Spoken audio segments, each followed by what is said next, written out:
stand for the prayer.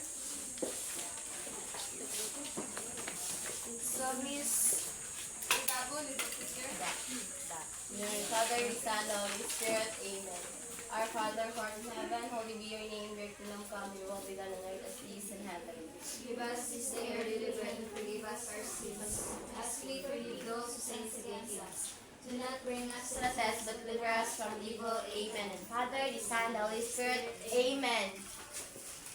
good afternoon, Ma'am Sarte. Good afternoon, class. So, please sit. So, today I will discuss about the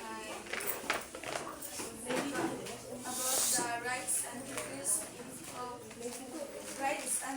parents in the Philippines. So, the Family Code of the Philippines, Article 220, the parents and those exercising parental authority shall have earned the respect to their emancipated children or wives following rights. So we have the rights and duties of parents. We have 8 duties of parents. So first, to keep them in their autonomy, to support, education, and instruct them by right precept and good example, and to provide for their upbringing in keeping with their means. So, ang pasabot ani class kay kailangan diba you have na kay future babies someday. Yes. Na kay future na baby puhon. So kailangan nga i-guide mo sila sa pag-ampong o respetos sa kuan binikanan pinagi sa kuan ka pag-disiplin. So second is to give them love and affection, advice and counsel, companionship and understanding.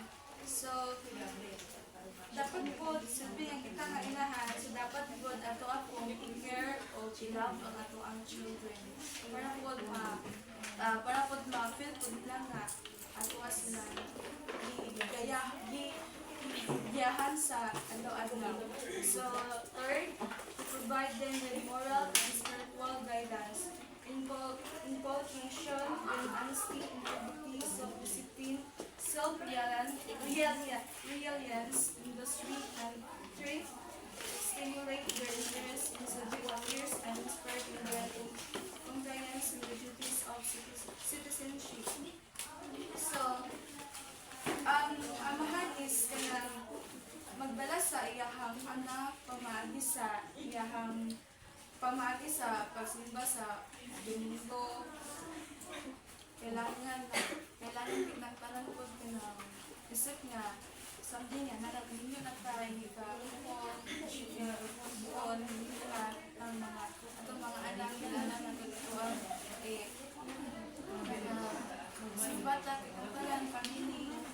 Then fourth is to furnish them with good and wholesome educational materials, supervise their activities, recreation and association with others, protect them from bad company and prevent them from acquiring habits detrimental to their health, studies, and morals. So, kuan ani is kailangan nato ang anak is ato sila discipline niya. Kailangan po naay mga bad people, so dapat nato sila nga ipalayo na private po sila nga matunto na private po sila Ma-abuse. ma-abuse. So the fifth is to represent the all mothers affecting their interests. So ginikanan jud dapat mo-attend o meeting sa ilang anak para makahibalo po ang ginikanan sa ilang previous attitude nila nga o nga okay na ba sila sa lahat ng room or wala ba sila ibang pulis na iyang mga classmates or naapa sila yung mga tampon about schools.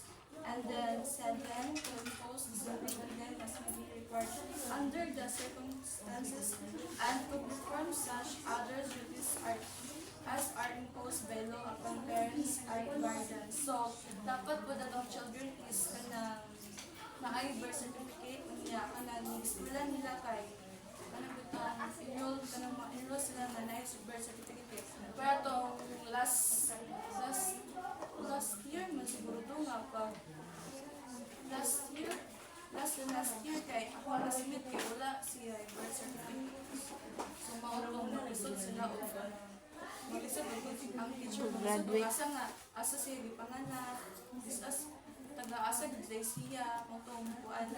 And then so dapat ang ato anak is kanang registered na siya gaan sa mga kailangan mga PSA. So agad ka parang kay PSA naman.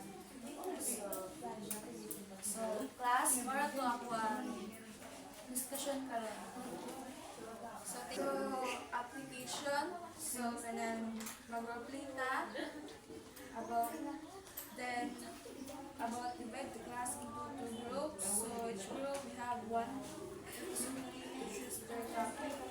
Then each group will give it 2 minutes to prepare the role play and also 3 minutes for every group to listen the role play. So assessment, write a short essay about the rights and duties of parents in the Philippines. Projecting activity based on what have you learned today class. Please study the topic we discussed today. Then assignment, make a reflection paper about the rights and duties of parents. Make it simple and 2 paragraph only.